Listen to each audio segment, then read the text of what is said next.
International Women's Day is basically a recognition of, the work that women do. It's a recognition of the value that women bring to the table. It's a recognition of the continued fight for women's rights. For a lot of women, let's say on the continent, they really don't understand what it means to be recognized, to have a day that celebrates you. What would you say to those women? It's not just a day. Women have to be recognized every single day.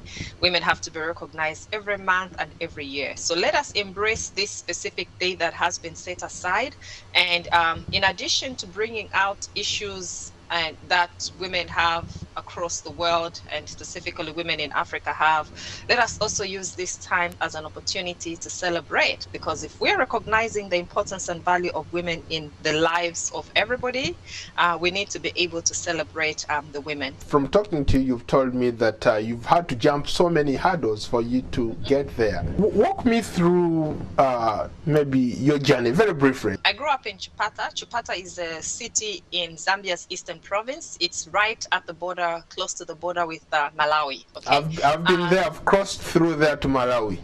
Okay, that's Yes. interesting. Mm-hmm. Yeah, so coming from the neighborhood where I used to live to go to the school where I went, I crossed a stream. So to me, I always attach a lot of meaning and value to the stream that I crossed when going to school. As a young girl in first grade, a stream can be something so big, and you have to overcome it every single day. I had to overcome the fear of drowning in that stream every single day. I had to overcome the fear of probably being attacked by whoever, crossing the stream, because right at the place where there was a stream, there was lots of trees, lots of vegetation. It was very dense, and it was a very scary thing. So every single morning I woke up, I had to overcome that. And when going back home after school, I had to overcome the fear of the stream. I have to cross the stream.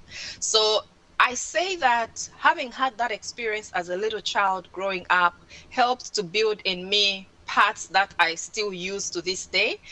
If there's something that I have to overcome, I stop and I say, okay, so what resources do I have? I look around, and how best can I make sure that I get over to the other side and don't drown in these streams? Paul, I always think about one of the times when I just stopped. When I came to the US, I learned that you have to put gas in your own car.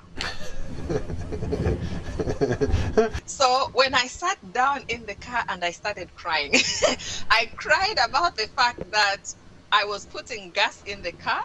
That's not supposed to be me to do that. I was crying about the fact that I needed to set up my own computer alone. And I was also crying about the fact that, look at you, Sombo, from being in rooms with presidents, prime ministers, senior government officials, senior private sector actors, now you are scanning chapters of books. It's